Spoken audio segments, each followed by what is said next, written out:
Bonjour à tous, ce dimanche à Saint-Cloud, nous avons un Quintet Plus qui va se jouer sur le Prix des Landes. C'est une course réservée des 4 ans, 1600 mètres à parcourir sur un terrain sans doute raffermi car il fait plutôt beau ces derniers jours.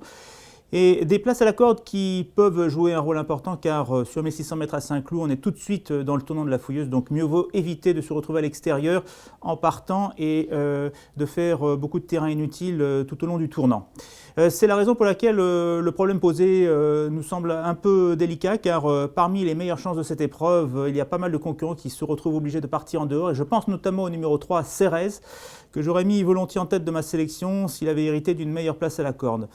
Voici ma sélection. Tout d'abord le numéro 5, Admire Fuji, car je crois qu'il n'a jamais été aussi bien que maintenant. C'est la conviction que j'ai adoptée après son avant-dernière tentative à Cagnes-sur-Mer où je l'ai vu fournir un remarquable effort final. Ensuite, il a confirmé à Chantilly et cette fois-ci avec des œillères australiennes qu'il portera pour la première fois, il peut placer sa redoutable pointe de vitesse et venir mettre tout le monde d'accord à la fin à une cote qui sera intéressante autour de 10 contre 1.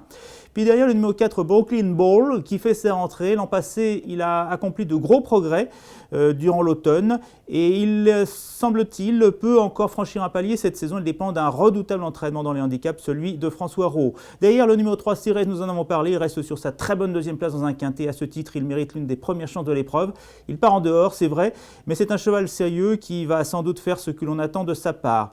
Puis, je pense qu'il faut retenir les deux pensionnaires d'un entraîneur en grande forme actuellement, à savoir l'entraînement de Xavier Thomas de Mault. Il y a le numéro 11 Calamari et le numéro 2 Bilg Kagan. Le numéro 11 Calamari qui monte de catégorie mais qui semble en gros progrès. Le numéro 2 Bilg Kagan qui reste sur une victoire acquise à ce niveau à Chantilly, qui a été pénalisé de 3 kg. Entre les deux, je vais glisser le numéro 12 Vol-de-Loire. C'est vrai que sa dernière tentative à Compiègne n'était pas formidable, mais je sais qu'il avait besoin de cette course et que cette fois-ci, il va courir en gros progrès. Or, c'est un cheval qui a largement fait ses preuves à ce niveau et il a hérité, lui, d'une bonne place à la corde. Enfin, pour compléter, eh bien, le numéro 10, Attention Baillet, qui s'est bien défendu l'autre jour à Cagnes-sur-Mer dans un très bon lot. Il est en grande forme actuellement. Et le numéro 16, Royal Magnifico, comme le numéro 12, Vol-de-Loire, je pense que l'autre jour, il avait besoin de sa course de rentrée, qu'il va nous montrer des progrès. J'ai un regret dans cette épreuve, c'est le numéro 15, Sonbou, qui est vraiment très bien placé au poids, qui retrouve la piste qui lui avait réussi l'an passé à Saint-Cloud dans un bon lot,